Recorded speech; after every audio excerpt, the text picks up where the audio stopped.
Okay, we're now live, Chair. Thank you very much, and welcome to the Cabinet Markets Working Party. Get the title right. You're all very welcome. And you will see from the minutes, folks, that it's actually a year since the last meeting. It's been a difficult year for the council, the communities, our communities, and indeed the Markets Service. And I just wanted to before we start the meeting properly, I just wanted to touch on a couple of things. The first is, of course, that the membership of the Markets Working Party was previously different, and I wanted to pay tribute to the work of Councillor Carter. I think this meeting will be, missing her colourful and knowledgeable presence, really, and I just wanted to mark that and to say thank you. I've said thank you to her personally as well, but thank you to her for all her work and her utter commitment to markets. The other thing, of course, that I just wanted to mark in this new meeting is the death of Councillor Sweeney, who in a very different way was very committed to markets and particularly to Toberdon Market, and his passing early in the year before his time was a very sad event. But I'll certainly be thinking about him and his commitment to markets. And the third thing that I wanted to say before we start the business properly was a mention of John Walker, who I don't think is on the call, but some of you will be able to pass on these thoughts to him. I know that John's a modest man and he doesn't like a fuss, but at the National Association of British Markets, he actually won an award. It was presented on the 12th of October this year, and he won a Lifetime Achievement Award for his commitment to market service, and absolutely well deserved. So I hope the committee will actually join me in basically saying, well done, John, well deserved. Thank you. Okay, if we could move on to the agenda proper then. Substitutes nominated for this meeting, and apologies for absence. Councillor Benton, I think you're substituting for Councillor Ford, is that right? I am. Yep. Officers, any other substitutes? All right, Sophie? No other substitutes, no. Good, thank you. And we have, I think, did I see something in the chat that somebody else has joined us? Another councillor, or did I imagine that?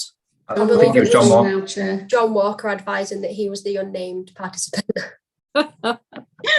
Right, okay, thank you. And I didn't indicate, as is good practice in these meetings, to say how to get the chair's attention, and I'm hoping officers will be able to help me out. Either put something in the chat, or if you can find the little yellow hand, indicate that you wish to speak. And if officers can help me out, because I'm working on an iPad and it's sometimes hard to see things, but please don't let me overlook you. The second item on the agenda is members' interests, and to remind members to declare any interests, disclosable pecuniary interests that they have in the business of the meeting today. Not seeing anybody indicate, so if there's something that comes up during the course of the meeting, do declare that. Item 3, admission of the public. It's not recommended that the public be excluded from any item on this agenda.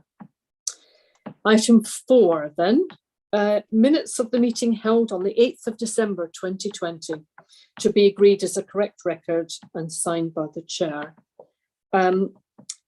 There's Councillor Blackburn. I moved the minutes for that meeting. I was there at the meeting, and I think they represented a true reflection of what the discussions held. Thank you very much, and I second that. Can I just ask the Democratic Services officers the question? Of course, historically with these things, there was a minute book, and once it was agreed at the following meeting, you signed it off formally. What happens now? Can anybody answer that? Yeah, as far as I'm aware, they're looking at how to get all the minutes to the different chairs to get them signed for the minute book. Obviously, not live stream, so we know they have been agreed. The next set of minutes say they are agreed. So we're unfortunate because of COVID and we're not seeing everybody face to face. I think they're looking at a way to get all of these signed so that we can then produce a minute book for the last year. But they've not finalised that yet. Thank you for that, Diane. That's very interesting for the archivists of the future. These things are important. Thank you. Okay, if we can move on then to item 5, Markets Revenue Monitor. Is that you, Mr. Greenwood? It is, thank you, Chair. Hopefully the report is self-explanatory, but I'd just like to reiterate a few points, if I may, Chair. Just a reminder for the working group that the report in front of the working group today is around the service control budget only. The working group may recall that the budgets within the council, the revenue budgets, are partly service controlled, partly centrally controlled, and partly controlled by building controlled. The building issues are the responsibility of CAFM and excluded from this report. And the report is around the service control, which is essentially all of the other areas of the markets budget apart from the building. So it includes employees and other costs and obviously income. I think that the budget pressure that we're reporting at this time, Chair, the 200k is what we reported to Cabinet in November in the overall report for regen and strategy. And it's fairly consistent with what we've reported to this working group in recent years, in that there has been this historic budget pressure of around £200,000. And the service review that members agreed, I think, back in last year, was to address that on an ongoing basis, Chair. How do we bring the market service back into sort of a balanced budget position? I think the report elsewhere on the agenda will go back into the progress being made on the service review, and I'll answer any questions when we get to that item. I've mentioned in the report that the main budget pressures are in relation to income, and the working group will recall that the market service is required to achieve income of over £1 million, which is significant. A large proportion of that is in relation to the indoor markets for the borough market in Todmorden, and in the current trading conditions, we're anticipating that within the borough market there'll still be a significant budget shortfall of around 190,000 in relation to income, which again, Chair, I think it's been around for a couple of years now. And obviously the challenge for the service, one of the main challenges, is how do we recruit and retain tenants for all of the markets, but particularly the indoor markets, on an ongoing basis. So the appendix in the report shows the current budget pressure at an objective basis for the individual activities within the service, and also at a subjective level. So in the report, the main budget pressure within the 200,000 is a net 170,000 that we're forecasting on income. Now, the budget pressure in relation to the borough market in Todmorden, we're saying, is possibly around 209,000. That has obviously been offset by increased or improved activity in relation to the outdoor markets. And if you look at the objective analysis in the report, you'll see that the outdoor markets are performing very well at this point in the year to reflect the improvement in the trading activity. So the challenge for the service on an ongoing basis, as I said, is how do we achieve a balanced budget? And as I said, the service review will look to the progress being made in relation to that. I think just a couple of points, Chair, to mention that I don't think at this stage, although the next monitor will be reported to Cabinet in February, I don't anticipate a lot of change, certainly in the current financial year. And a lot of the service review and the actions that there, I think, are more longer term and looking to improve the position of the service control budget in perhaps 22-23 onwards. So my own estimate at this time is that the forecast of 200k will potentially be reflected in the February report to Cabinet.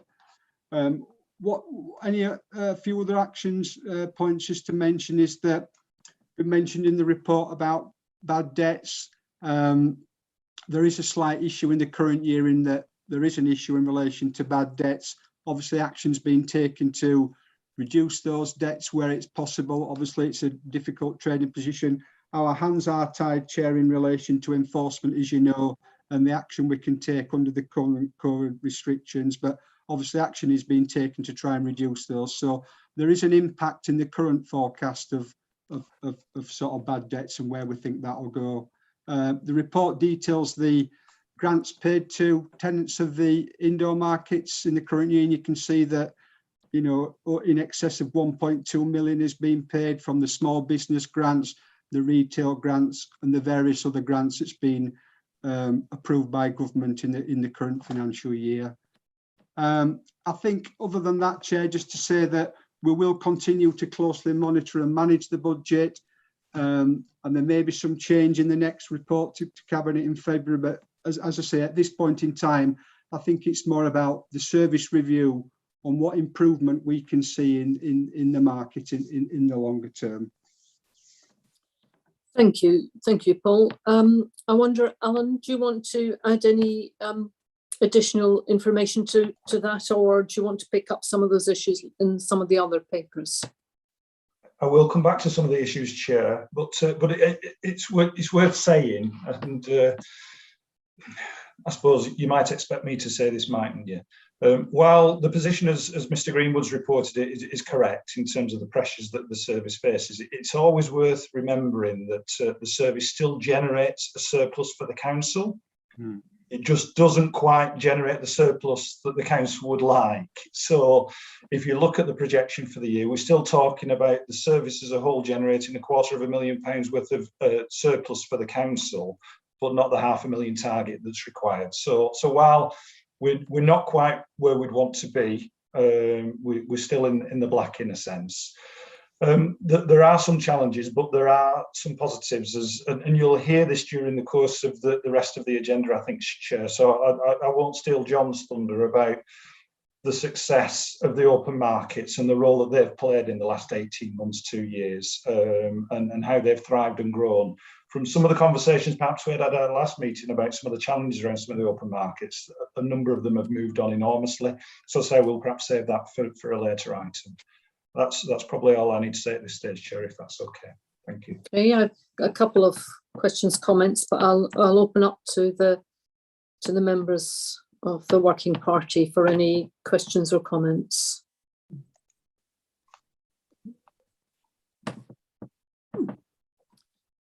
Councillor Blackburn.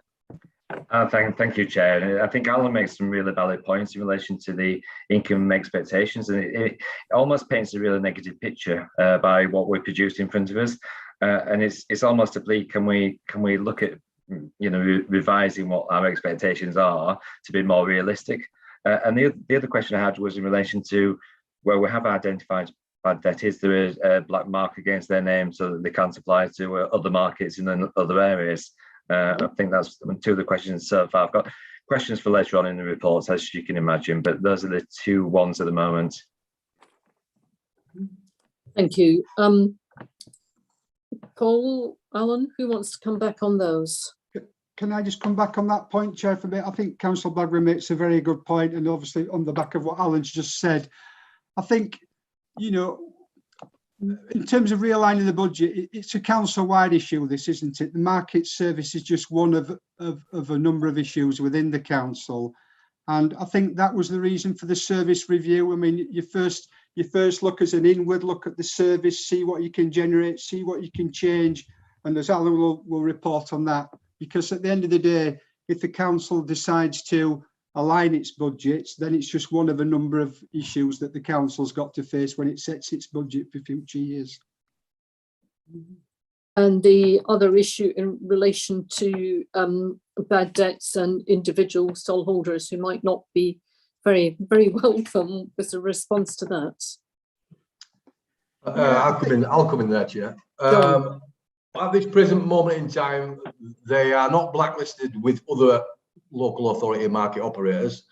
They've got a bit of a black mark on our case, and we're constantly chasing them, because the intention is that, I mean, we've always prided ourselves really that when we've come to benchmarking with other authorities, we've had no arrears, and so that is still the stance. And so we are still pursuing as best we can within the confines of the legislation regarding debt recovery, and optimistically I am quite positive that we will recover most of that debt eventually.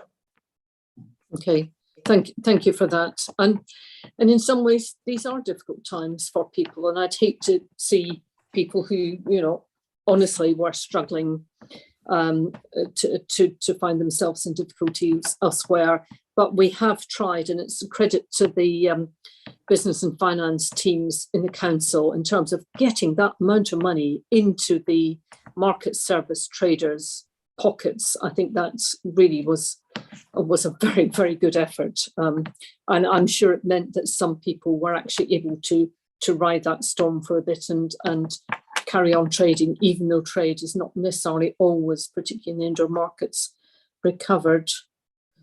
I'm not seeing any other hands. I wanted to just raise something that I myself, in reading the papers, had picked up on. And that's in the accounts for the preceding period in relation to car boot sales. And I thought, what? How can we be having a budget pressure on car boot sales when we haven't got any at the moment? And I have been reassured that there aren't, clearly there were still staff costs, but actually those people have been used to plug gaps and cover other vacancies that there have been within the market services. So I think the fact that they're deployed in other ways, and so it's very much an artifact of the presentation of the accounting that makes it look like that.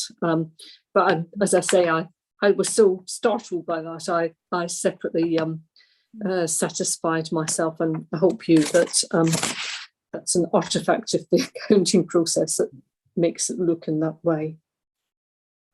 Okay, can we move on then? Sorry, Chair. No, yellow hands. Sorry, We have Chair. councillors- You've got Councillor Parsons-Holes and Councillor Swift have both got a hand on. Right, okay, thank you. Councillor Parsons-House first, Amanda. Thank you, Jane. And firstly, I just want to add my congratulations to John Walker. I'm aware of how hard he's worked. I've known John for quite a long time from other areas of my life. And yeah, I just want to congratulate you, John. I just think you're doing a hell of a job in a very difficult time, and a lifetime achievement award is definitely well deserved. So secondly, how do we recruit and retain tenants in the market? It is definitely an issue, and I'm aware it's an issue across lots of different markets. Very often, I mean, I've spoken to market traders and they've said, oh, you know, how do I get my son to want to be a butcher? How do I get my, you know, somebody in my family to take on this business? And you know, very often we're losing people, aren't we? Which it is a really difficult time. And I'm wondering if there's anything that we can do to incentivize them. I'm sure you've tried everything that you could possibly do, but you know, that whole thing of giving people a go, and pop-up markets are, you know, obviously very, very popular now. But just giving people a go and helping them to get on that ladder. I just, yeah, I mean, yeah, how do we recruit and retain tenants? Have you got any suggestions of what are we coming on to that? We're coming, and Amanda, I was just going to ask you, hold that thought. We just park that to one side, because you'll see later in the papers for the meeting, there's quite a long discussion of recruitment and retention and recruiting new kinds of tenants, and it is a real issue, but you'll see it later on in the agenda. Thank you. And somebody else was indicating Me. I've moved. Oh, Can I come in, Jane? Thank you. Of course you can. Yeah, thank you. I was going to mention car boots, and you've mentioned quite a lot on that. It was something that I presented a petition at council about, but the figures I'd already been given, and I can't remember where I got them from, was the car boot sale had lost about £50,000. And you know, I don't see how it's possible to lose that amount of money on a car boot sale, and I really don't understand why it picked up at £10,000 or £15,000, because it's a hell of a lot of money. And I appreciate that, unlike private car boots, we paid the staff that was there the proper rate, you know, the rate that they got paid. So that bit made it expensive, but I still don't know how we've managed to do that, and I'm sorry. Thank you, and I think that came up at the last meeting, in fact, and was discussed at length there. Alan, response from you? Yeah, thanks, Chair. It is a significant number, and it's a combination of things. You're right. Because of the council's employment arrangements, we have to pay staff at a premium for weekend working. So that's one of the things that works against us, that perhaps doesn't work against smaller operators. But the second part is there's just been a reduction in the take-up. So the lets that we've had at our car boots in recent years has dwindled to the point where our costs have outweighed our income. And so it got to a point where they weren't viable. Then add into that pandemic and the fears around the pandemic and the way that you would logistically operate a car boot sale with the social distancing, etc., just compounded matters. So it got to the point where we could no longer sustain them in any kind of a viable way. John will tell you the tale, I think, because John and I have had these conversations, because these aren't decisions that we would recommend lightly. John will tell you the tale of the introduction of car boot sales within the market service, and he was one of the, if you like, the lead officer to enable that to happen. So it was with a heavy heart that we got to the point where we felt we could no longer justify the costs associated with the management of the car boot sales. But that's not to say that there aren't opportunities for other providers to operate under a licence from the council. So again, it's not necessarily the end of the road. It was just something that we could no longer offer as a council as direct provision. Thanks, Chair. Thank you for that, Alan. And I don't think as Chair, I don't think I'm going to allow John to give us a history of starting car boot sales in this meeting. But another time, we'd be very interested to hear that. Okay, anyone else? Okay, if we could move on then, and I think it's Lucy, the communications update, please. Thank you. So first, let me introduce my colleague, Natasha White. She's our new design and marketing manager. And for some of the people who've been on the committee for some time, you'll remember Andrew Peacock. He actually left the council, he resigned and got another job in July. So we're glad that Natasha's been able to join us. And she'll be attending these meetings in future, keeping a close eye on our marketing support for the markets. She's now on camera, so you can see her. So I'll just give you a quick update very quick update on the last 12 months, and then I'll hand over to my colleague Karen Lewis, who is our campaigns officer, who is doing that vital work to support the market trader recruitment campaign. So if I just quickly run through the update, sadly for much of the earlier part of this year, we had some restrictions in place. So life wasn't quite as vibrant as it has been in previous years. However, certainly in the second half of the year, I'd like to say that we've gone back to a more normal comm service support for the markets. With particular highlights, have got the launch of Calderdale in the summer, which was a really positive move, supporting both people who needed to self-isolate, but also our local businesses in the market. That service is continuing, and we're promoting it with another wave of campaign this autumn winter. We supported Love Your Local Market in October, as usual. So that was a great high point, something a bit more familiar after the past 12 months. We are continuing to push the Great British Market Awards. Nominations close on the 13th of December, so do please take part in that and support whichever local market you choose. We have a selection in Calderdale.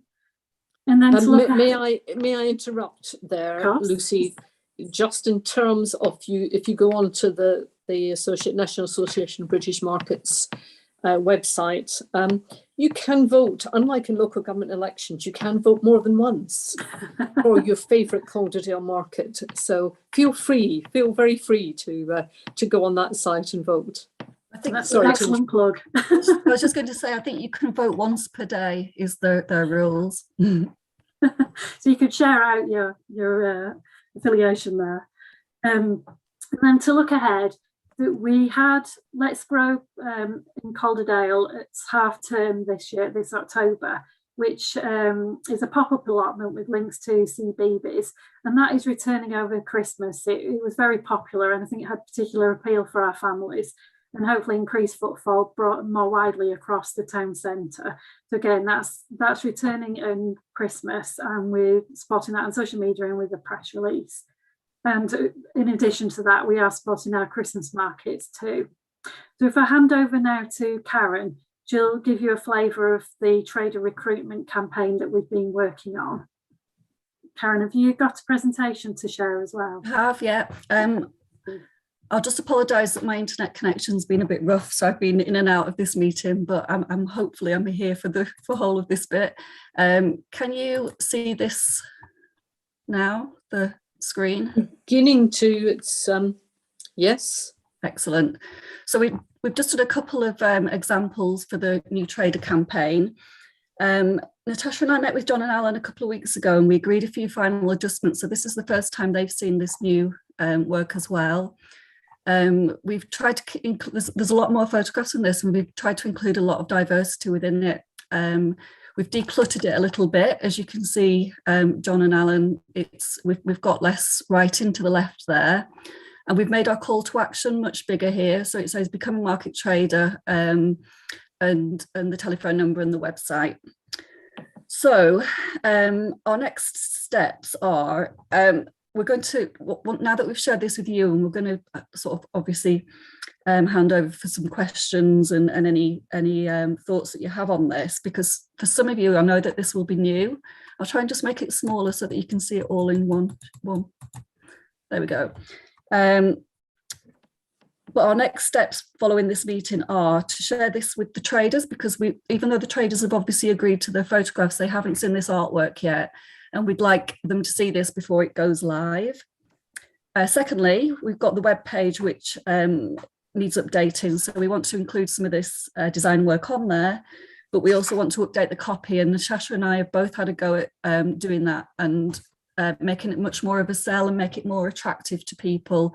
And we're talking with the business team as well to make sure that we've got all the incentives on there, and that's quite high up, so that it's one of the first things that people see when they land on the web page. And thirdly, I will then be updating our communications plan.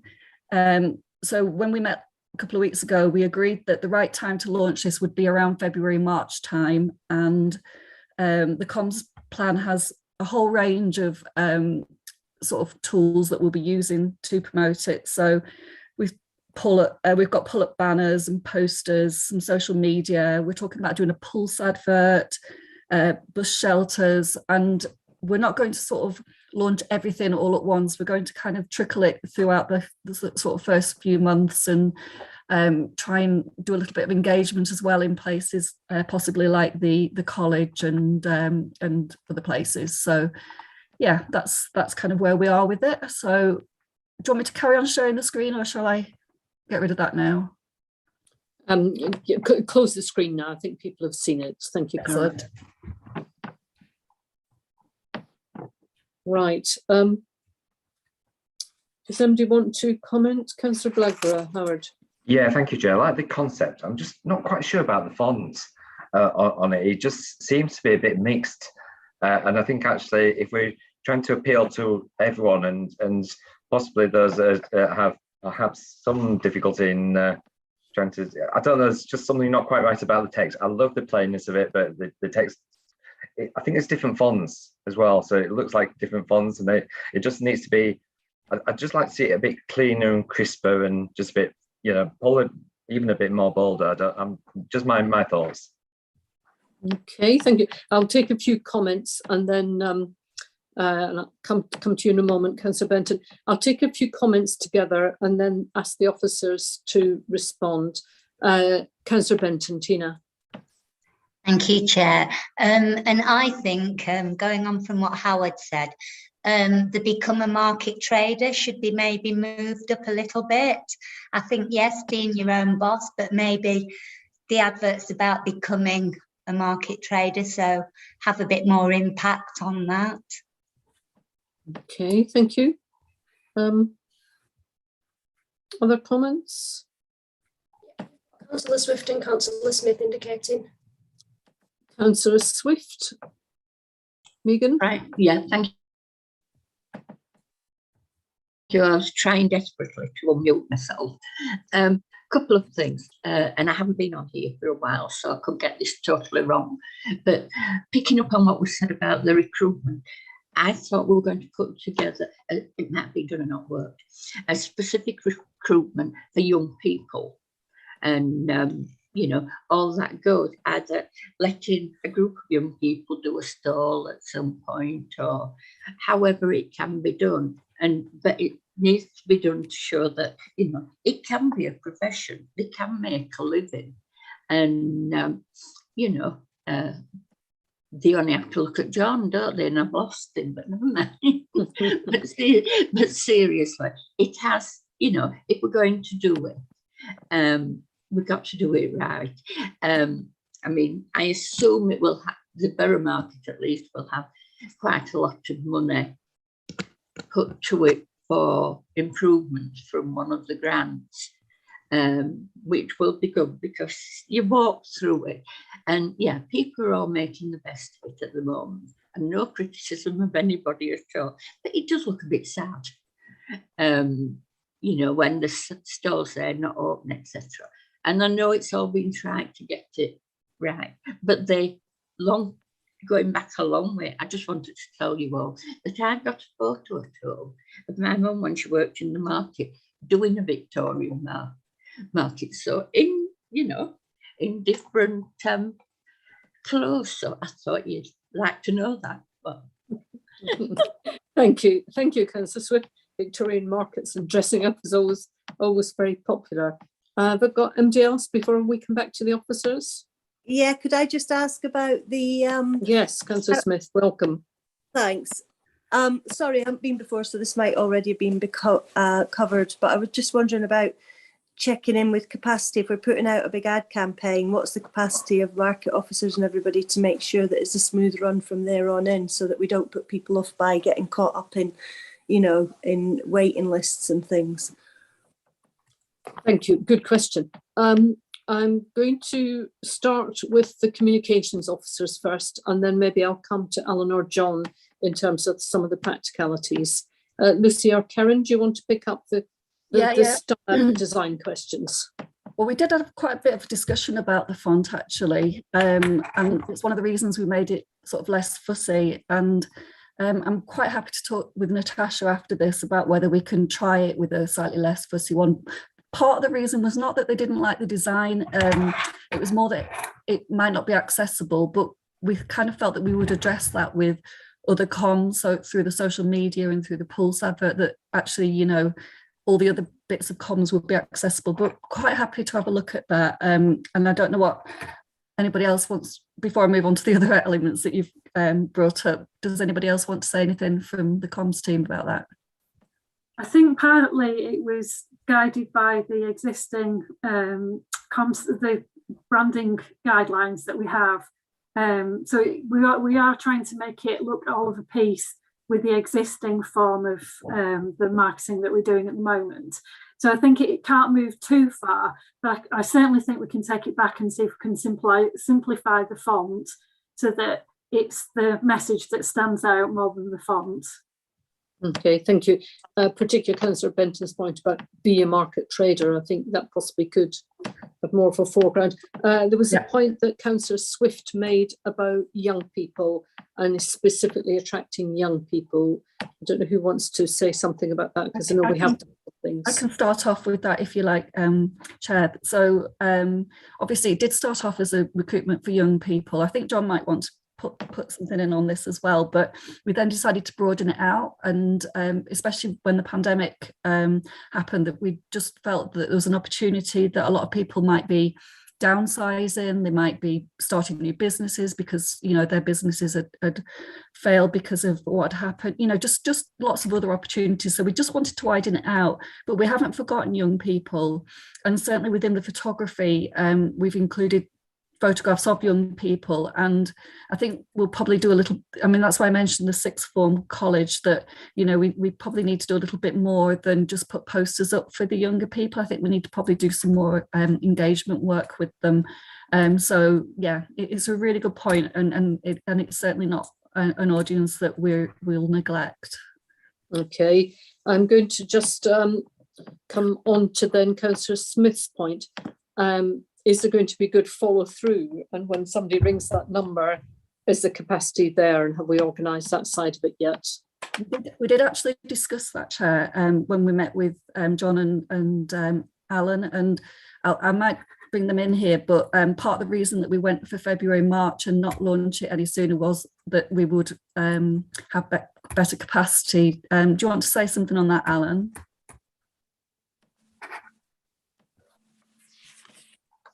Yeah, thanks, Chair. Just probably just picking up that and just broadening that point out. For me, there are a number of it's multifaceted, the approach here. There is something about, and it comes back to some of the points that have already been raised. For me, I start with, we want to create an attractive environment that's welcoming, that's warm, that traders can see themselves operating in. So there's some work taking place at the moment, and some of the work that we've already done with the pop-up units, which are a little bit of a, let's give it a try and see whether somebody can launch a product on a kind of a part-time, lower cost, lower risk basis. So there's something about the environment. Then there's the thing about attracting interest. So that's where the campaign comes in. And then there's something also about support that's available for somebody who's perhaps dipping the toe into this as a new opportunity. So that's where the business and skills team come in, and there are a range of packages of support that will go with either new or developing traders. So there's that side of it. And then there's the other point that's been raised about the end-to-end process, and it's something that I know John knows that we've talked about a number of times, that it's all well and good attracting interest, but what we need to be able to do is, if there is interest, to be able to pick that up and to work that through a process of application that's successful. What we don't want to do is to generate a lot of interest that we can't cope with. Now, at the moment, and you'll hear this on John's report shortly, the service has just gone through a major restructure of the whole staffing structure. And we've implemented the structure, but we've got a number of vacancies in the structure at the moment, which we're quite confident that we'll have recruited to early in the new year, which is one of the reasons, not only the kind of seasonal time, but also the placement of kind of February as a launch date. We think we'll be in a much stronger position to be able to respond at that point. So we've kind of thought a number of aspects of this through. It isn't merely about poster and poster design, it's an end-to-end process and everything that sits behind that as well. Good, that's very comprehensive, very helpful. It partly covers Councillor Benton's question about incentives, I think. Thank you. Rather than bringing you in, John, just here, I'm going to hold you off until we get to the general manager update, markets manager update, and move on, if I may, with anything further you need from us in terms of ideas around communication, Lucy or Karen? No, I think it's useful to have that feedback, and thanks everybody. Yes, absolutely. Thank you. Chair, can I just ask if there's anything that we can do as members to help you promote this? Because obviously, as members, we all have our own channels, shall we say? You know, if there's something that you can send out to us as members when you do your launch, that would be great. You know, because we can then ferry it out there, and I'd be more than happy to help you promote it. That's a lovely offer. Thank you. Yes. Good. Okay. Thank you. We move on then to item 7, which is proposals for Brighouse Market.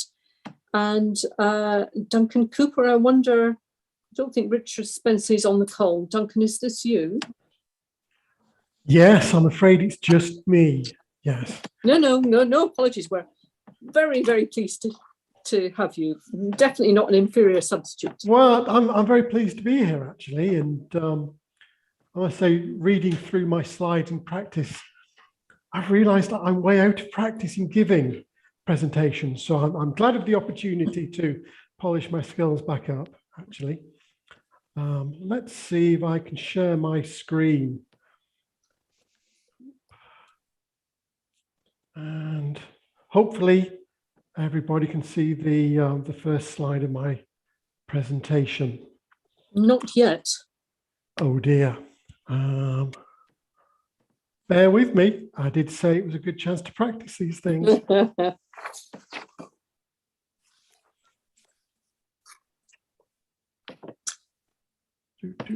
Not to worry if you can't, because of course they were in the pack of information. Yeah. Under I items. can. Oh, sorry, Chair. Oh, seeing things. It's How working. about now? Thank you. Excellent, good. I'm very pleased. Yes, it's actually useful that you mentioned that you've already had the slides beforehand, because we're going to go on a little bit of a journey with these slides, really, and kind of where you initially think we're going to end up. There's a bit of a twist halfway through due to the way that the funding turned out. So just to forewarn you of that as well. So again, thanks very much for inviting me along. Town Deal has given us an opportunity here, which we're sort of picking up on with this activity. Brighouse was one of over 100 towns eligible to apply for Town Deal's funding. I think 101 actually. An application was made for pretty much £25 million via the submission of a town investment plan, which I'm subsequently going to refer to as a TIP, encompassing 5 projects that would use this funding. This is one of those 5. So the TIP was founded on the Brighouse Town Board's Vision Master Plan, which has turned out to be very useful to have that sort of grounding, that foundation, and incorporates its consultation findings. So it's good to have those already. Now, these included a good level of public support relating to improving, demolishing or relocating the existing market. The TIP reflected on the market's condition, commenting that the market building itself is dilapidated and unwelcoming, and the open market backs onto an internal wall by the canal towpath, creating an area that's encouraged antisocial behaviour. So hence there's a clear opportunity and desire for improvement of Brighouse market revitalisation. And this was chosen as one of the 5 TIP projects to go for the funding. The proposal within the TIP was to revitalise Brighouse Market through the creation of a distinctive building and space on the canal side, incorporating the market, affordable living units and commercial units, providing an opportunity for startup businesses and co-working. Key activities would include temporary relocation of the market to another location in the town centre whilst work had to take place. Commercial Street, Bethel Street or Good Street were identified as potential locations, but I wouldn't read too much into that as yet. That's the next stage really of the activity. Intended outputs included the development of a distinctive sustainable market building with an integrated event space, 24 market stalls and supporting infrastructure on the ground floor, and 4 commercial units and 18 residential units on the upper floors.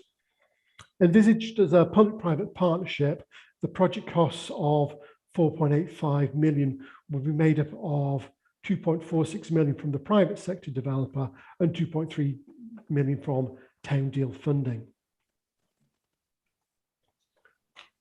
Now, this is the twist in the story, by the way. So, good news: the TIP application was successful and resulted in an offer of Town Deal funding, but this was for just over 19 million rather than the requested pretty much 25 million.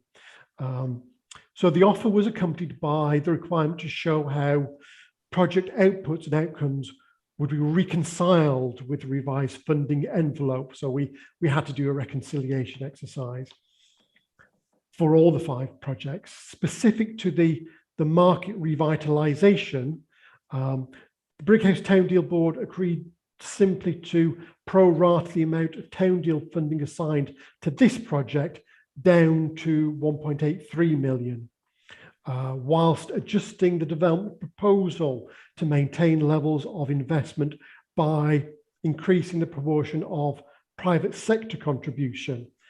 So once selected, a private sector development partner would be allowed more input to the design process, such that the development would have a higher commercial value and hence require less public sector support.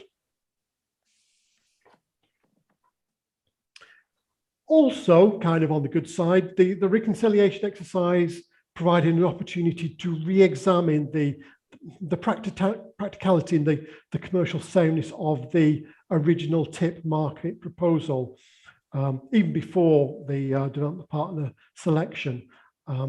The application for town deals funding has been somewhat contracted, let's say, as compared to other funding applications. So it's good to have this chance at second bite of the cherry for what the scheme actually is. So the proposal now favours relocating the market once to a new permanent location rather than it being temporarily relocated and then relocated again back to the current site once that had been developed. This is clear efficiency savings, whilst the separation of the market use from residential use has benefits for marketability value, really, of those residential properties. So help get in the commercial funding. The development of the current market site would be as mixed use with ground floor commercial units, retail, leisure units, and there would be residential units above. This would complement transformative public realm enhancements, including Thornton Square, Canal Side, Bethel Street, that will be going on as part of the public realm activities from other elements of the town deal funding for Brighouse. Now, by choosing this means of reconciliation, rather than just kind of trying to scale back the size of the project, which is adjusting the scheme to bring in more private sector funding to offset the reduction of town deal funding, it should be possible, fingers crossed, to achieve the original outputs, assuming that the new permanent market site will be chosen for its ability to accommodate at least the current number of stalls and outputs envisaged in the TIP. 24 market stalls will still be accommodated along with an event space. So we'll be looking for about 890 square metres. Also, the mixed-use development of the existing site would no longer need to accommodate space for the market and the event space. So it will be possible to increase the number of residential properties from 18 to 24. So we're actually getting some higher numbers. It's interesting to consider how we're going to split the grant funding between the two sites that we're now considering. And you can kind of extrapolate this from considering the existing site. So how the 1.83 million grant funding assigned for market revitalisation needs to be split between the two proposed sites is illustrated by a development proposal provided by property development consultants Aston Verdi. They did this as part of the reconciliation exercise. So the development appraisal for mixed-use development of the current site, which is what we're now looking at, shows a deficit of around about £265,000. Hence, this is the amount of grant, of gap fund, that will need to be provided to the private sector developer to enable that site to go ahead. It doesn't quite wash its face. We'd need to put that into the scheme. So this leaves 1.56 million of town deal funding to develop the new site for the market.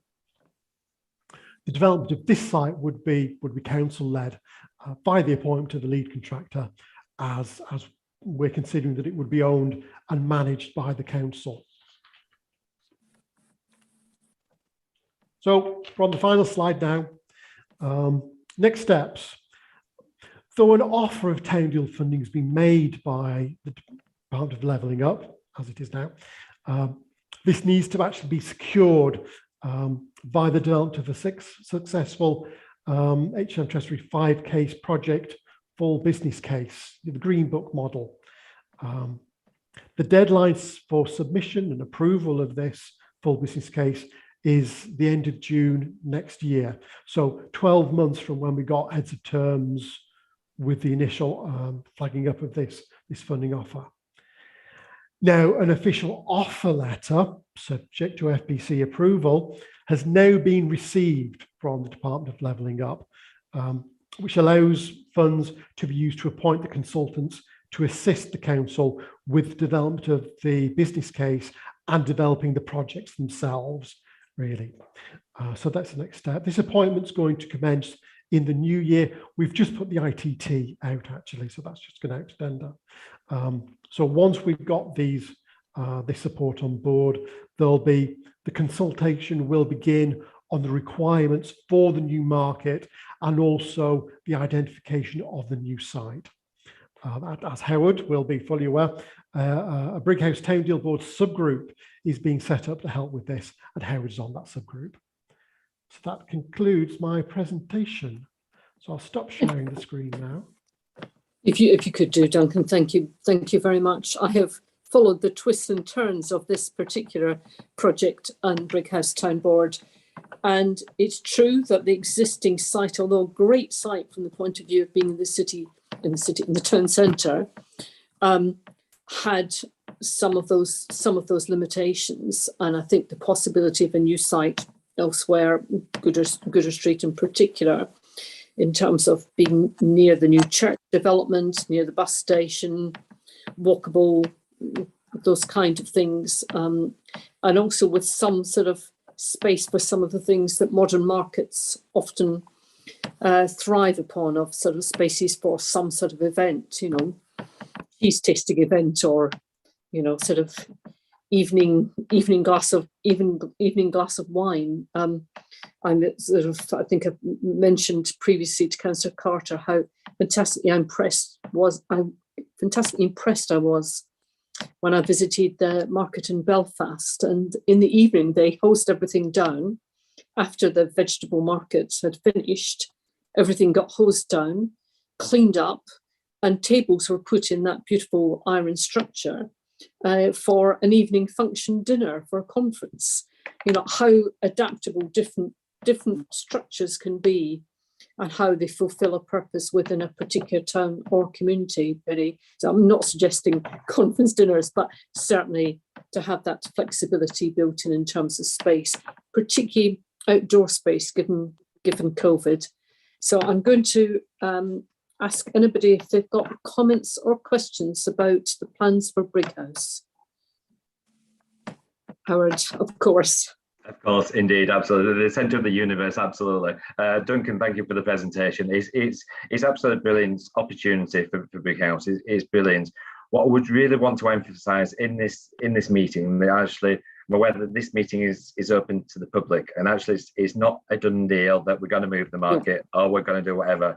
So just wanted to make it clear that actually before we get all the market traders coming onto us saying we're not happy about this. It is open for communication, and certainly I'm part of the subgroup of the market party, which is why it helps me not being on this board. Now, I raised a question with yourself, Chair, last night in relation to the Place Development Officer, and I think there is an opportunity for that person to redesign that particular role within Brighouse, because we've already got a bid to actually emphasise more to do with the market side of things and communicating with the market traders, which I think this particular person has got a strong connection with the markets anyway. Potentially a slight conflict of interest as well, so we've got to be a little bit mindful of that. But I think it's a great opportunity, and what we want to do is bring people along with us along the journey. It is a journey. It has been a long journey, because it's a long journey since we discussed these wild ideas back in the town board days, and never thought it would be a possibility. It's now a possibility, so we've got to really make the most, and then equally decide what we actually do with the old site as well, make it open space. So there's a lot of thought process, and even actually, do we actually buy as a council? Do we buy Wellington Arcade, knock it down, and have an open market space there, which actually a lot of people would welcome within the Brighouse area? A lot of thoughts. I'm on board, and I want to work with yourselves as officers, Duncan and John, especially John's expertise. He's the expert. He's been in these. I think he's been here since Brighouse was built. So I think he's really important to have on board. So just a few of the comments, but really we very much welcome John to come, or this person to come along on our subgroups to ensure that actually people are it's the communication, the effective communication. And I emphasize once again, it's a meeting open to the public, and it's not a done deal that the site is going to move.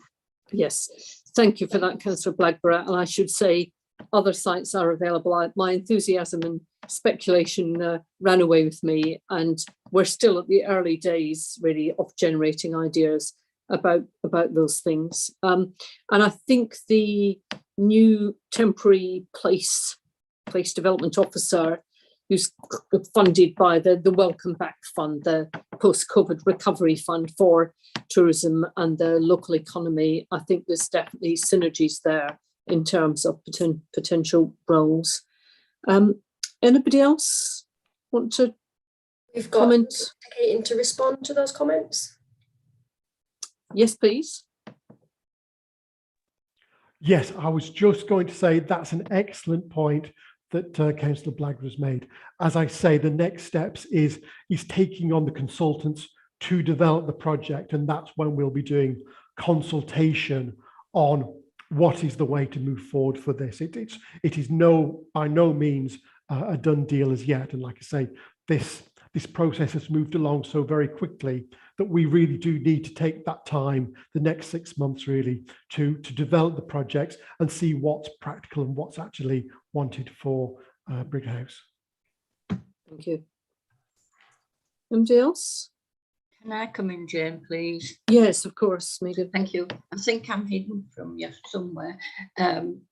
Yeah, I mean, I like Brighouse. There has been, in my opinion, some people behind, who've been in Brighouse, that they've been trying to get good things, but done it in the wrong way sometimes. So it has looked as though it was criticism that was in Brighouse. Oh, Brighouse, yeah. I mean, I absolutely love it for the smaller shops that, seem to be there with, next to pubs and all sorts of things. It's all mixed up. And part of it being all mixed up is that it's really interesting. So Bush Subgroup, lots of luck on this one. And we'll all come and see the market when it's built on whatever site it is. Okay, thank you, Megan. Thank you for that. Okay, can we move on then, folks, to the next item on the agenda? And I have printed out my agenda and promptly lost it. So I'll have a look at my computer, and it's John. It's a general update from the markets manager. Over to you, John. First of all, thank you very much for your kind compliments at the beginning, Chair. It was much appreciated. And again, Councillor Amanda Parsons, also very much appreciated. It's been a long time since I last reported to the group, I'm afraid, and things have obviously happened along the way. It's been a very challenging time, but we're quite pleased that we've managed to maintain the market service, and the market service has played an important role really within our communities, acting as a food outlet to supply our various community members. So it's been a challenge, but we've got to now move forward, really coming out of the pandemic. And optimistically, what we're trying to say here is where we're at and where we really want to go moving forward. It's been a bit of a up and down, and we've obviously had to start with looking at how we deliver the market service overall, really. And so part of that has been the review of the service structure. And particularly trying to make that service structure fit for its actual purpose of delivering the markets going forward. And I know what Councillor Blackburn says in regards to Brighouse. And when we took on Brighouse Market, we obviously, well, for want of a better word, dropped right in it really, because we weren't equipped to take it on. We just fitted it into the existing structure that we had at the time. And so we are a part of that service review will provide a specific market inspector to look after Brighouse Market. And therefore all the problems that Councillor Bagber has pointed out in regards to communication will optimistically be resolved. And so we are, as Alan says, We've appointed wherever we could possibly appoint within the structure.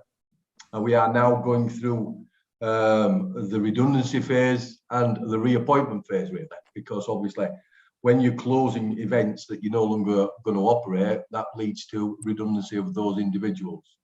And so we have concluded that, and they will leave the service on the 16th of December. Likewise, we have now got around 50% of our operational posts at advert, and optimistically, come the new year, we will be putting things into place. We've already got interviews scheduled for next week. We've concluded our internal interviews for various posts over this last 2 weeks, and we're now going to full public advert on nearly every post because unfortunately we've not found suitable applicants within the authority. So there are moves on that, and they will help obviously drive the service going forward.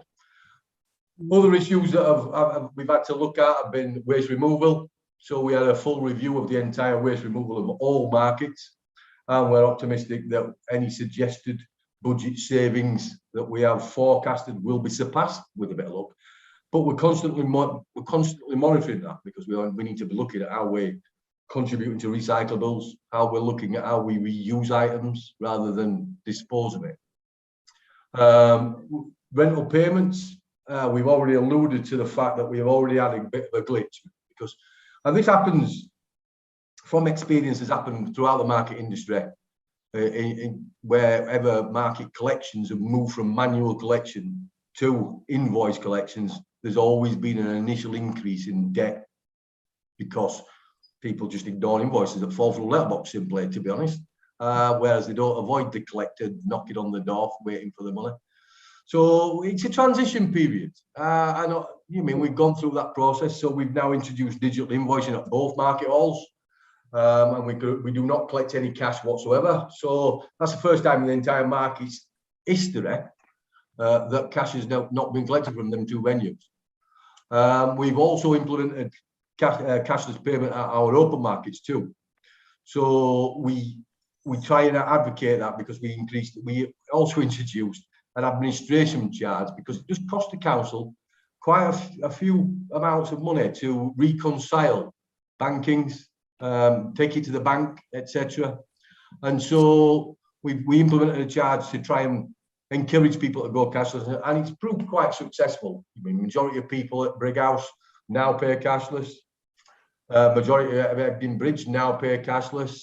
Majority at Chobberlin are now starting to pay cashless. So it's working, and it's cutting down on paperwork and the back office. But the real story really about this is how we move into how is the markets really doing. And I can't start my report without bringing to the attention that, and Councillor Swift has already sort of alluded to this, that the borough market is looking a little tired. And I can't, I've spent, as members know, I've spent 40 years of my life in this building. It's never looked as tired, if I'm honest. I won't hide things, you know I won't. We've had quite a few retirements over the years, particularly the last two, prior to COVID. And unfortunately, COVID, for want of a better word, has obstructed us in replacing those people leaving the building. And what they do is they leave the building, having occupied a store for various decades, never ever looking after that store really properly, and then dump it on the council, hoping that the council will resolve it when they get a new tenant. And that's exactly what we've tried to do. And Alan also commented on that earlier on, where we've tried, as part of this three-phase approach to recruitment, of improving the environments around us. The Future High Street Fund will also help to amend some of those tiredness, really, and bring back some new life. And I think members will get a little bit of a gist of that with the Albany Arcade refurbishment, because I think you'll all appreciate that it does look considerably better than it did back in 2018, particularly.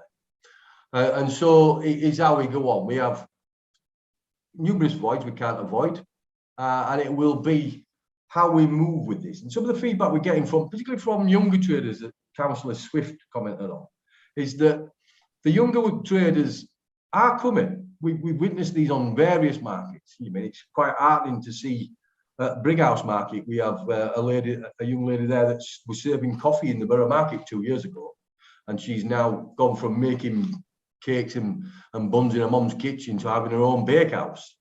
So I mean, it does have a benefit. But what they're saying about the Borough Market is that the 6-day trading inhibits them a little bit. And that is where this pop-up sort of trading will have to be pursued, really.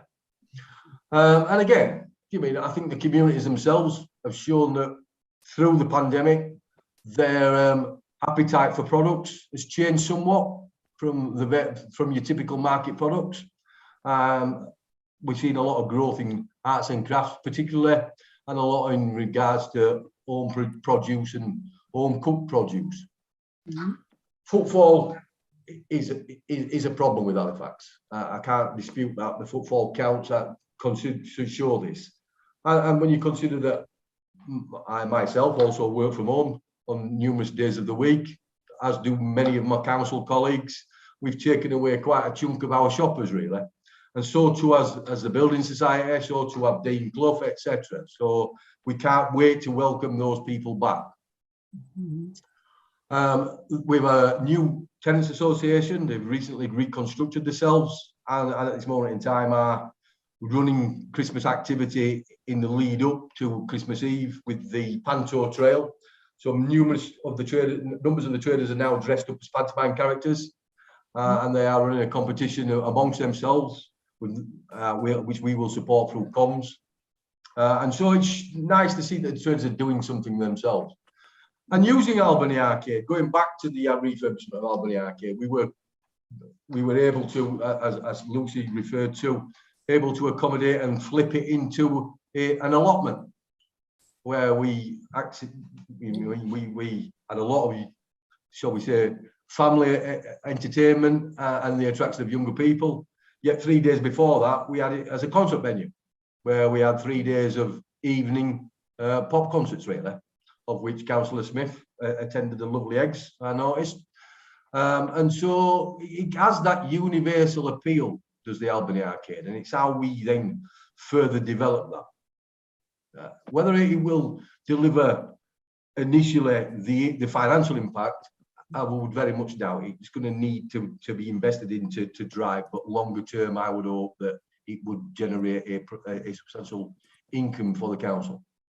And again, through COVID, we were fortunate enough to obtain some government grant funding that enabled us to then work again with Chris Sands from Totally Locally, and we launched deliverhalifax.co.uk. The only issue with that was that was initially to be launched for people who were self-isolating that could not access food. But the way that the funding came and the way that the government's instructions through the pandemic came, it meant that we launched it after the government took away social distancing and isolation. So we then opened it up to all of the traders to enable them to be able to offer that delivery program. And we're still trying to drive that. We've had some issues with some traders' apathy, if I'm honest, for want of a better word.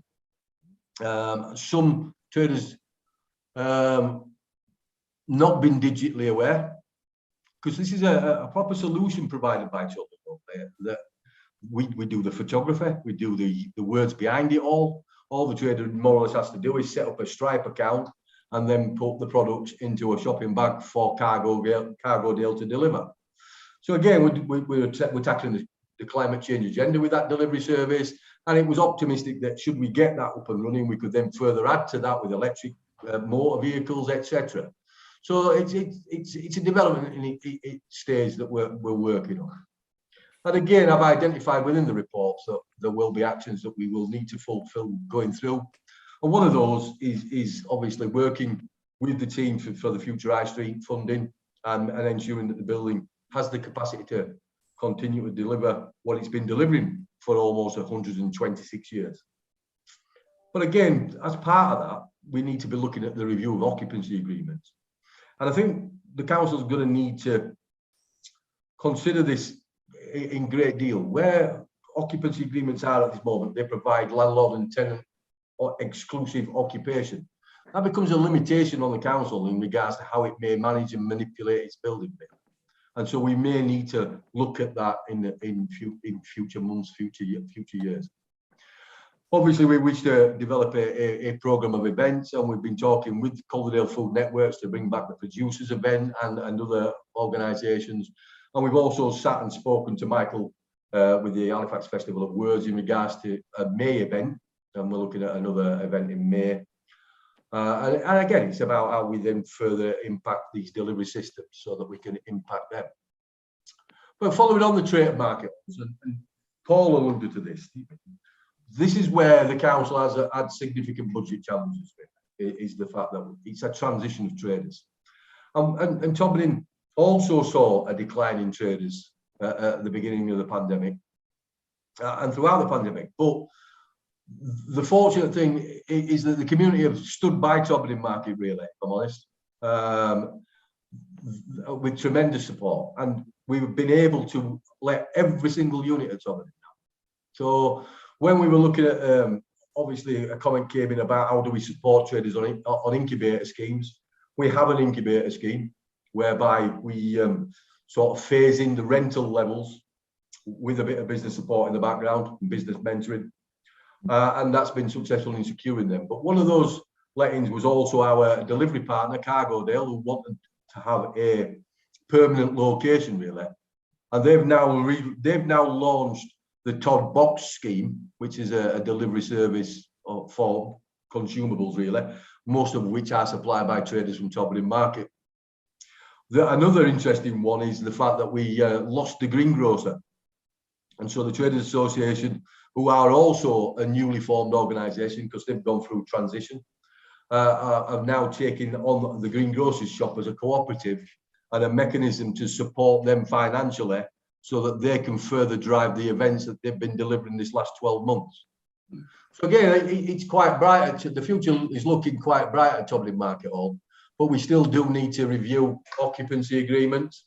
We need to keep an eye on the footfall because we don't monitor any footfall there. So we do need to obviously look at that and investigate the delivery systems a bit further and obtain a premise license, really, because then we can add to that entertainment factor of what we're delivering, and we're not actually doing it on limitations through temporary event notices. The open market obviously has also had an impact with the community support, and whilst we were drawn down to only half a dozen traders throughout the pandemic, really, we bounced back some shocking, really. And whilst Wednesday and Friday are still a concern to the council, being only 30% occupied, Thursday has resumed back to its normal self of higher occupancy in the high 90s, and Saturdays and Sundays have also bounced back. Now, Saturdays has been a bit fortunate with the demand for Ebden Bridge market. So what we've actually done is we've utilised the waiting list for Ebden Bridge by giving traders occupancy at Tobin, which has then given them a little bit more priority at Ebden Bridge. So it's working both in our favour by utilising our trader base to pack out both markets, really. And so there are a few issues. Obviously, the town has now been given the town grant fund, the town fund, and we were working optimistically working quite closely with the town deal board. But we have an issue that I must raise in the fact that the town deal board did listen to us, and we were having problems with Saturdays. We were down to 50% occupancy. We did need to be looking at removing stalls. The unfortunate thing is that we now don't want to be losing as many stalls, which are built into the town deal. So we do need to look at negotiating with the town deal board and how many stalls we would get away with and how many we can use temporary. But that's a positive note. That's a massive positive note from where we were. And again, we wanted to look at how we use generic regulations for each market. And now is the time to move away from generic regulation and look at specific regulation for each venue, really, because each venue is totally different. Different opening times, different provision, really. So I'll follow on to Sorby Bridge. As members will be aware, it was approved at Cabinet that we would finally close Sorby Bridge Market and that a development of the area would be undertaken to create a town square. And that has now proceeded to us serving notice to the existing tenants at Sawbury Bridge, and the termination date is earmarked for the 7th of June in 2022. It is currently 35% occupied, but I'm sure some members will have noticed that this weekend we ran the total local Christmas market the best we could, and we increased occupancy of the overall site by 100%. So we actually operated a market this week with almost 60 stalls, and the provision at Sawbury Bridge is only 37, and 18 of them are lockups. So we drafted quite a few traders in. So that would indicate to me that there is, as we've always suggested, a demand for periodic events in Sawbury Bridge. Whether we could get away with the space that's been earmarked as a regular market, that will be worked through with the new reviewed staffing structure, so that we can also look at how we deliver and don't lose markets in Sawbury Bridge. But the focus will be on terminating the tenancies and facilitating the reconstruction of the site. Elland Open Market is one of the council's success stories, if I'm honest, because almost 2 years ago, as members will recall, we were reduced to 2 traders. The banks had all gone. The council had closed the offices where you went to pay your rent, and we were reduced to two traders. As we emerged out of the pandemic, well, just before we went into the pandemic, we decided that we would relocate that market with the members' approval to its former site at Town Hall Square. And it's proven quite relatively successful, if I'm honest, because we're now up to nearly 20 stalls, give or take some weeks. The average is at 17. And what we have seen there is a significant increase in female employment through market trading.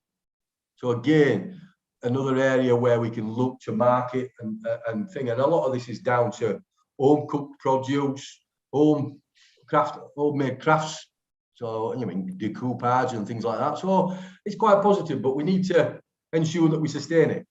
And that means that we need to be proactive with the traders, and we also need to continue to promote. But what some of the feedback from the community is that because it only operates on a Friday, I think we put this down to a lot of this in regard to home working. It's closed by about 1:30 because nobody's got any stock left, or the majority of stock is gone, which is a good news story, but not a good news story for those people that have to work, because the market is therefore not available to them. And so we will be exploring how we could potentially add evening trading and, if needed, an additional day. But we appreciate that obviously we have to meet the budget requirements. So it is about continuing and developing and sustaining the market. Ebden Bridge is Ebden Bridge, I'm afraid. I can't describe it any other way. I mean, it's a unique market. It's probably the only market in the country that operates on 4 successive days on different themes and is more or less 100% occupied. We have waiting lists for both Saturdays. We have waiting lists for Sundays, as you've already heard. So it's very difficult getting traders on there. Very, very little churn happens on Ebden Bridge market. And it's just a shame that we weren't able to actually, because when we looked at relocating in 2017, members did look at the fact that we could utilise the top area of Crown Street, and highways, the highways officers were not in favour of this because of the traffic roads. This may be an area where we need to look at again, particularly because of, I think, the regeneration of Crown Street as well, because there's been a lot of vacant properties come online throughout the pandemic on Crown Street, which has never been seen before. But I'm open to members' views on that one. The only issue we haven't witnessed is that we've had to leave the stalls up because of the confined spaces that we have to put away the units. Did not help us. COVID managed our team really. And again, a reduction in team members has not enabled us to take the market away.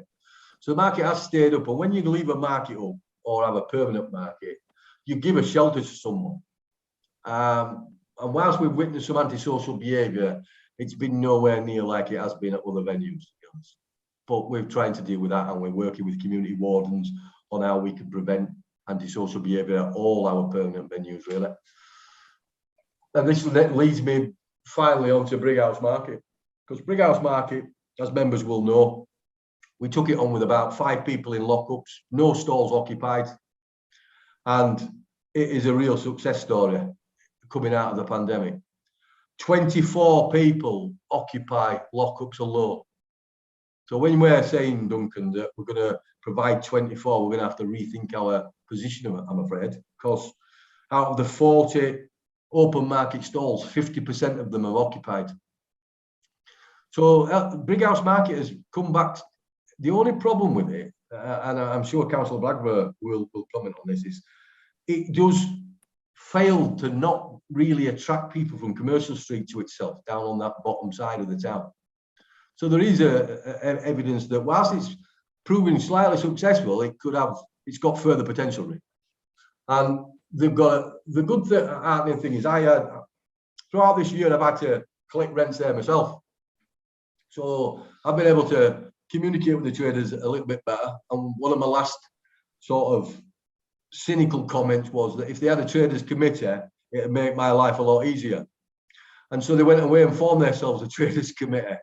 So we do have the first only traders open market committee formed at Brighouse in its entire history.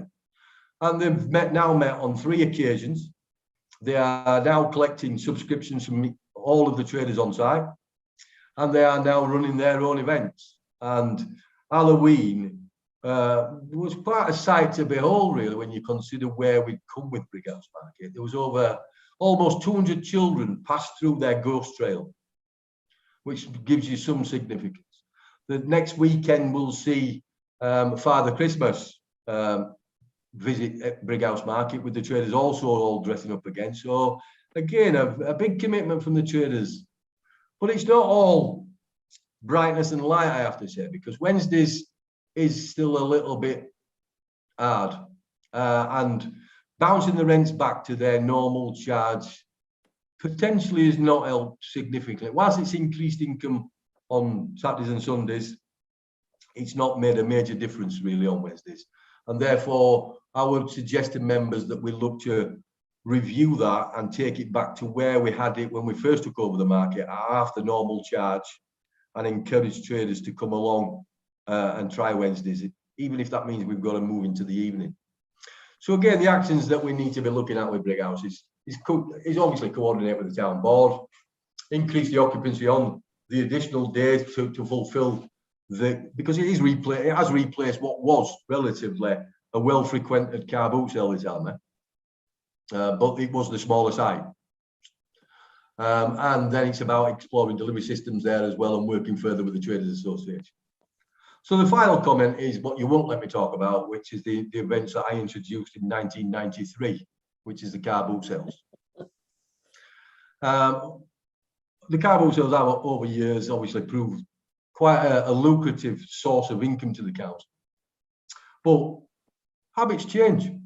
And whilst we can be a bit possessive in regards to the fact that obviously car boot sales provided an outlet for recycled, the reduced stuff go to landfill, give a council an income, occupancy levels have decreased considerably. From those 275 sellers we had originally on Broad Street, we were down to something like less than 100. And then when you've got outgoings for hire of toilets, because you've got to provide toilet facilities, you've got to pay rates, you've got to pay staff, it does become quite an expensive occupation. And then you've got a budget to it for your income. So we had to make the unpalatable decision to close those events. And they will close, they are closed now. It's that simple. So it is with great remorse that we've had to do that. But optimistically, we can now focus the market service, because town centres have been challenged through the pandemic. There's no two ways about that. A lot of people have been shifted away to shopping on the internet. But there's light at the end of the tunnel on that one, because the High Street Task Force, in their annual report and their studies, have identified that people are getting a little bit bored of that nowadays and want that experience. And there's nothing gives you a better experience really than shopping on a market. And so this is with the grant funding schemes that the council's got approved for the various towns of Brighouse, Elland, Halifax, Sober Bridge and Toberdin. We're in an envious position with the markets portfolio that we can actually affect that transformation. And we need to do so through this panel really. So that concludes my report to members. Thank you very much, John. That was a fantastically comprehensive report, and yeah, I think as a working party, I'm sure others feel like me that, you know, we've got the ground laid out for us. I think we see the successes and we see the challenges. So I'm going to open up to the meeting and just see what people's comments and questions are. Councillor Blackburn. Thank you, Chair, and thank you, John, for a very comprehensive report. And you know, as always, I'm very supportive. We really want you on board in relation to the development of the market. I think what's really important yesterday, we did have a meeting with with Michelle from the Place Development Officer and the bid, because actually the danger is it's them in a situation, and we want to communicate together. So actually, the events that the bid hold aren't conflicting with the market, and equally the other way around. So it's a real key. I think it's got great potential. It's great that they formed the committee. I'm sure they're equally as local to yourself as they are to local councillors. I'm sure. Actually, what's helped the market is actually the closure of the fish counter in Sainsbury's. So actually, people thought, actually, where do you get fresh fish? Actually, it goes to the market. And it's brilliant. So actually, it is a real success story. We've got a lot of work to go on it. And really, I think you know, very much welcome your input, John, with your suggestions and input as to either where the new location should be or what we do, etc. So really would very much welcome you on board. I don't want to do the town bid without you. Put it that way. I want you to be there and be by my side and hold my hand and guide us to the right place where we need to be.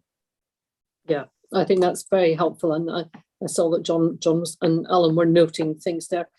Councillor Blackburn, I just wonder if you might wish, just for the records, to declare a non-pecuniary interest here. In terms of the bid, yeah, I'm the director of the bid. Right, thank you. Is that the one? I think yes. so. I wear many. I do wear Unless many there's hats. any others, but just for the avoidance of any doubt. Indeed, of course, yeah. Can I just come in there, Chair, with in regards to the bid?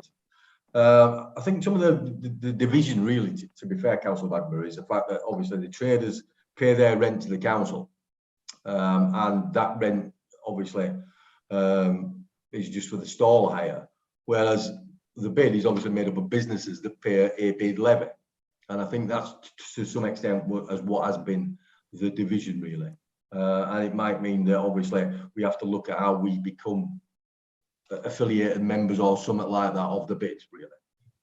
I think I can answer that question actually very simply, and actually some have the bid has a very nominal fee that they can pay into, and I think some of the traders have already done so, from my understanding.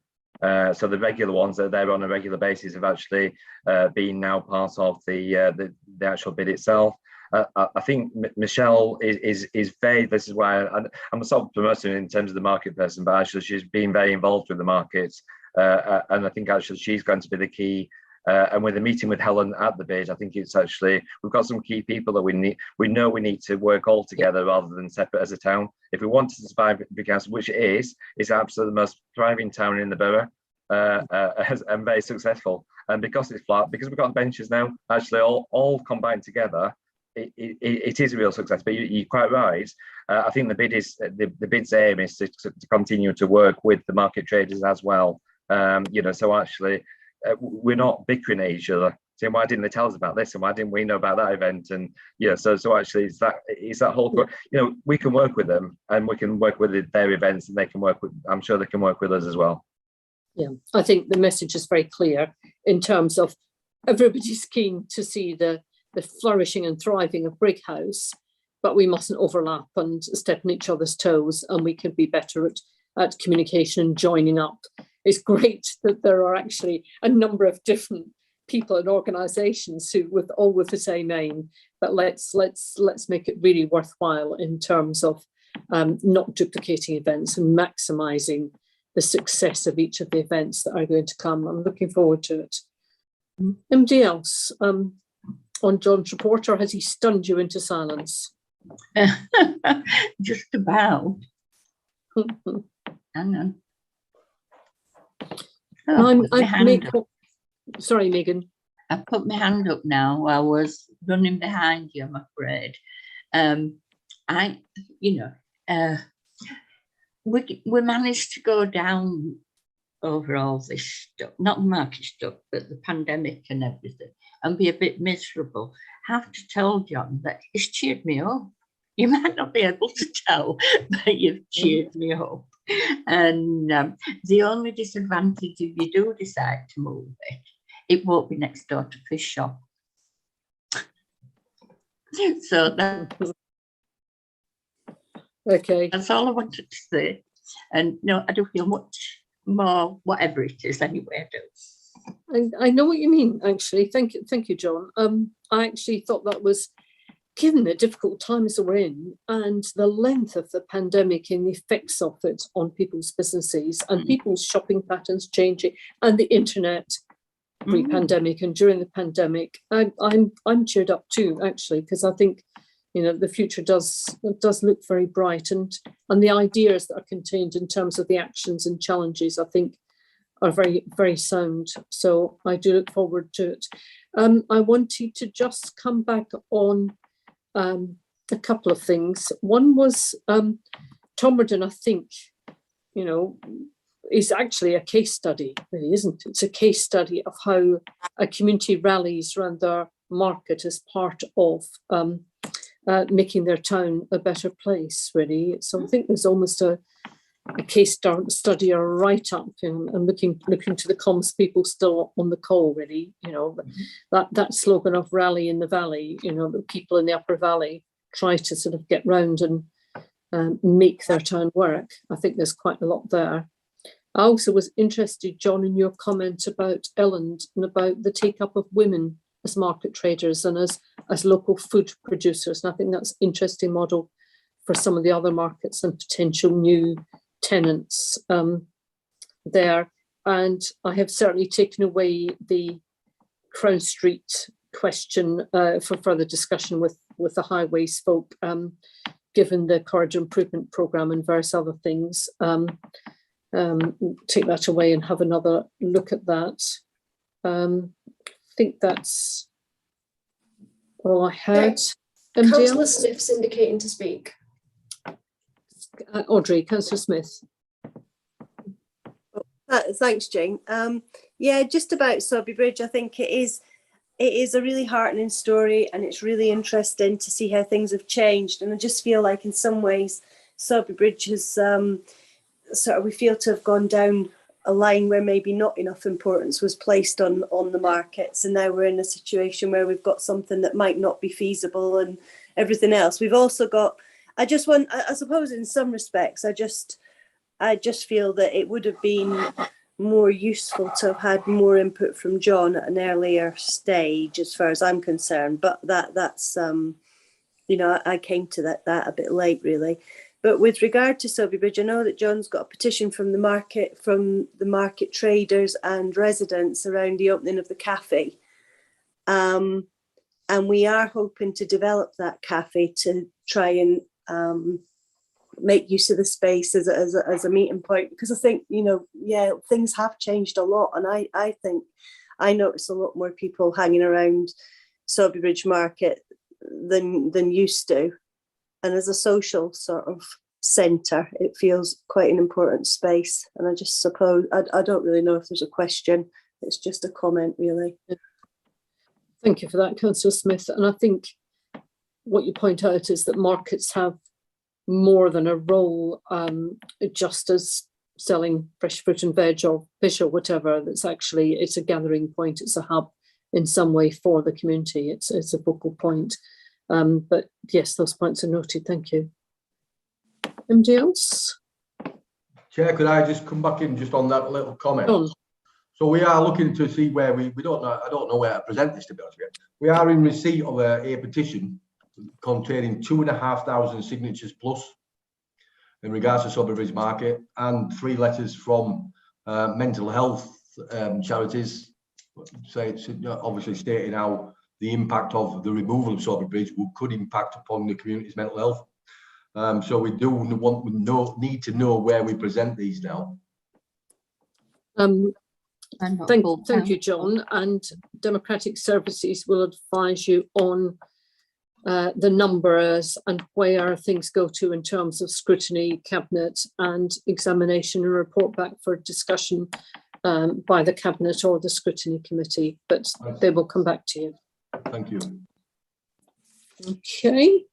And I'll just attempt to find my agenda then if there's nothing else on John's report. But once again, thank you very much, John. Give us all hope for the future. If we could move on to item 9 then, folks.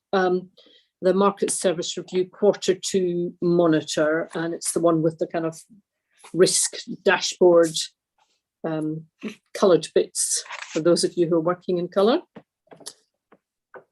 Alan, is that you? Yeah, thanks, Chair.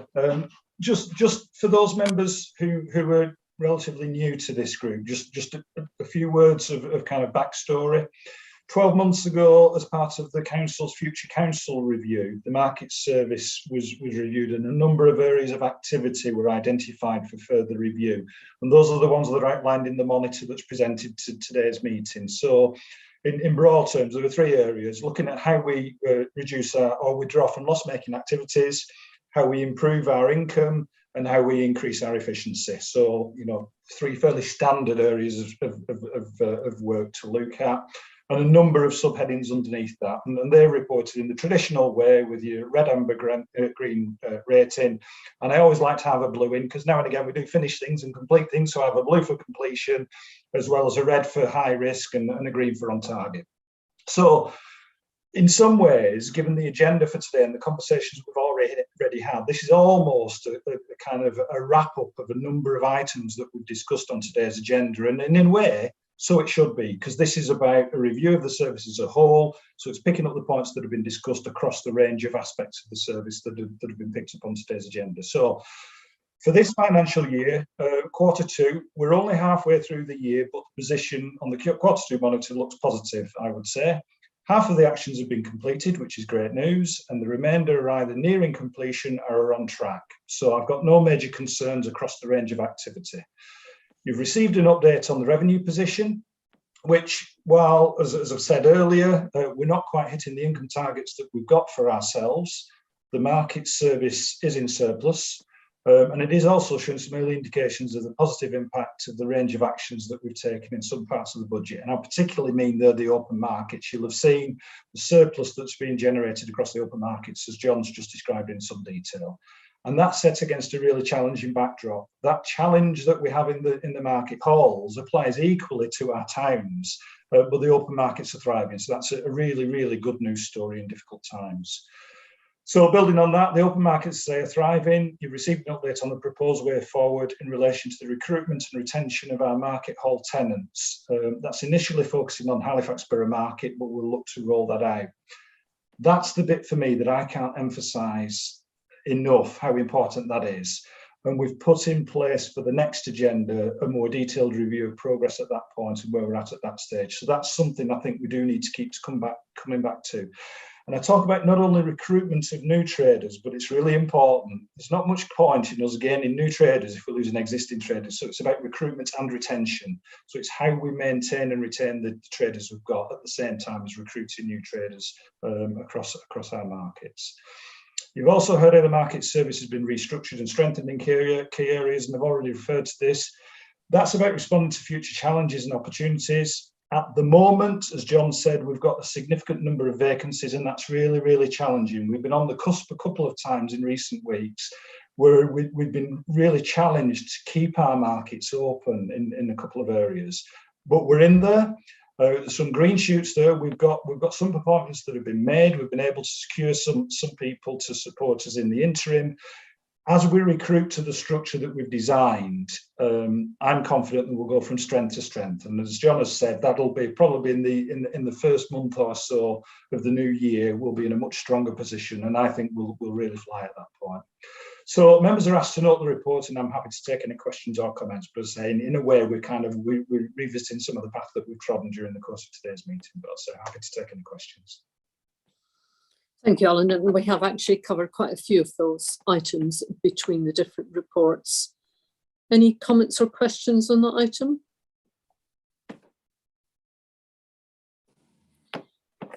Chair, can I ask what rate we're losing traders and what rate we're retaining traders? You know, is there a flux? Is there a certain time of year that we're losing them or retaining people for? I don't know. Are there any patterns? That's what I'm asking, I suppose, Alan. Thank you. Yeah, there are. So I'm not sure where this originates from, but I've learned in my time working alongside John that we go through the kipper season post-Christmas. So the early part of the new year is always a difficult time for trade, and you can appreciate there's a ramp up in the approach to Christmas. There are other periods during the course of the year where there are peak times for trade. But the early part of the year, when the weather's not so great and it's post-Christmas, and we all go through that period of kind of doom and gloom, that's when there tends to be a dip in trade, and it's a bit more challenging to be able to retain traders during that period. As I say, that's the period that we're aiming to kind of ramp up our recruitment, going from that period and building into the more prosperous parts of the year as we move into the seasons. So are there any sort of events that we obviously we know that that's an issue. So is there any event that we could create in January? I mean, obviously, the most obvious one in February is Valentine's, isn't it? But is there any event that we could create in January that would help our traders to have more footfall, for example? Yeah, so there was something I meant to mention earlier, which is another key part for us. You've heard John talk, particularly at the market halls. We've got two newly formed tenants associations. And one of the things that we've always said is, in a sense, the council is the landlord for the tenants, and actually we're partners in the success of the market halls. So one of the things that we've already started to talk about is how we can kind of form a stronger partnership with our tenants and our traders.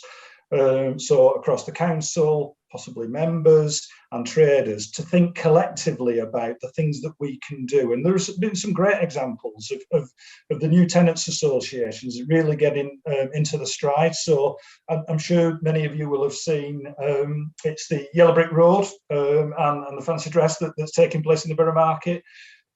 These are things that perhaps haven't happened in the same way in the past. So I think there are some real opportunities as we reposition ourselves, as we reposition the new service structure, and the tenants associations find the feet in forming partnerships that we can kind of build and look at where are the challenges, where are the opportunities, how can we work together and more collaboratively to build on some of that moving forward. Thank you for that, and thank you for the question. Yeah, Chair, can I just come back on one of those things? I'm aware that in January, so some of you might know that I do ceramics, and in January is a very exciting programme on, which is the pottery throwdown, and there's also something in the UK called Potfest. And what I find is that during the throwdown, everybody wants to learn how to do pottery, for example. And in Potfest over in the Lake District, they have literally hundreds and hundreds of ceramics people. I mean, I'm not a professional, I just do this for fun. But what I've witnessed is these hundreds of people come together. Now, I'm aware that Halifax has a very strong connection with ceramics, and in the Industrial Museum we have an exhibition of ceramic stuff. I'm wondering if there's anything that we can weave together maybe in January when the pottery throwdown is on. I've got 2 wheels if you ever need anybody to come and do stuff, but there's loads of potters in Halifax, in Hebden Bridge and in Calderdale, and I'm sure in the surrounding areas that, you know, I'm just wondering if there's an event there in January that we could maybe help to support footfall. Anyway, that was just a throwaway idea. I thought you were going to offer to dress up in a Spider Woman or a Victorian dress or something. No, those are very good suggestions, Amanda, and I see Alan and John taking notes. So yeah, get in touch with me if you want to talk about it. Okay? I mean, I've got lots of connections. All right, thank you. Thanks for that. Yeah, thank you. Thanks. Can I come in, Jane? Megan, yeah, you're going to offer to dress up as Spider Woman as well. No, it's all right. Adam might go as a banana again. Yeah, I've got this thing, and it's not about the market as a market, but the precinct at the top of the market quite often puts people, well, yeah, you don't think you're doing anything special when you walk through there. You're either dive bombed by pigeons, or people are all sat on benches eating and throwing food down for the benches. So whatever is done to the precinct on before business is open in the morning, by about 10 o'clock, it doesn't look as though it's had anything done to them. And I just wondered, you know, if people could think, if we could send pigeons to, I don't know, Leeds, that'll do. They might not be able to find the way home from Leeds. But I mean, it doesn't help hand that this shop's empty and the shop that had the fire is all, what is it? But that's not a short-term thing. If we could find a way, I don't know, get people to stop feeding the damn things and really, really stop people throwing all the bits on the floor, it might make a nicer entrance to the market. Thank you, Megan. Thank you, Councillor Swift. I will take those issues up with both Councillor Lynn, who's got the Safer Greener Neighbourhood teams, and the Halifax bid. I actually think that we did a very good job there in terms of the floral displays, etc. In the summer, autumn, but of course things look a bit bleaker once those lovely floral displays are over, and just check the cleaning regime. And I would absolutely agree with you in terms of getting the private landlord who owns the shop, which went too far. But you're absolutely right. The environment and wayfinding and signing and the entrances being attractive is also very important. So officers have made a note of those things, but thank you. I wonder if I may, with your permission, folks, move on to item 10, the last item on the agenda then. I think we've had a good go at things today, but there are more things to have a go at in the next 3 meetings.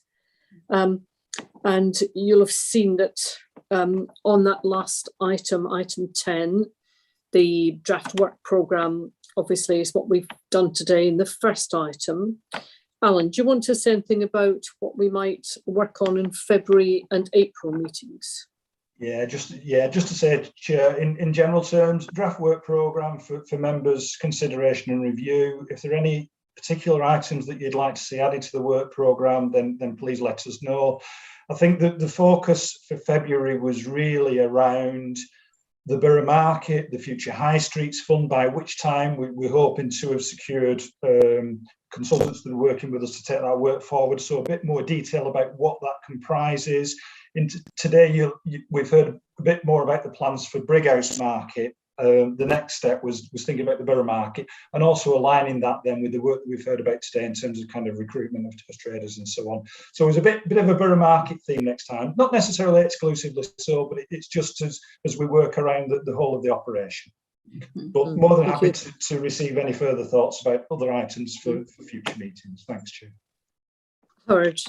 Yeah, thank you, Chair. I think it might be useful late April meeting to include the Big House, an update on the Big House situation, just so members are aware, and equally if members of the public are listening in and focusing as to where we are at that stage. We're still probably a long way off, but actually equally we'll have better idea as to what plans we have. I think it might be useful at that stage. Not the February meeting, but let's do the potential of the April if that's okay with yourself, Chair.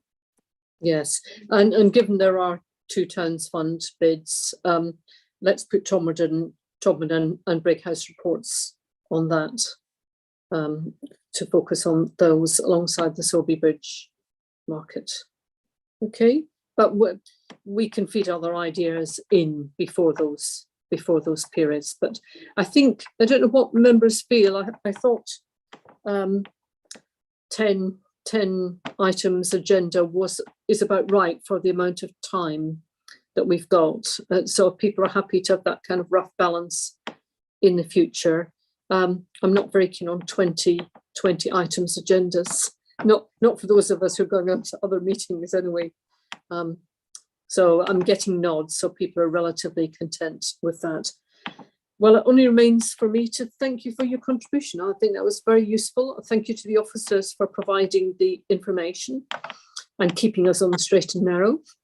And I look forward very much to the next meeting. But in the meantime, don't hesitate to send to myself or to Alan in particular any ideas, comments, suggestions. Thank you.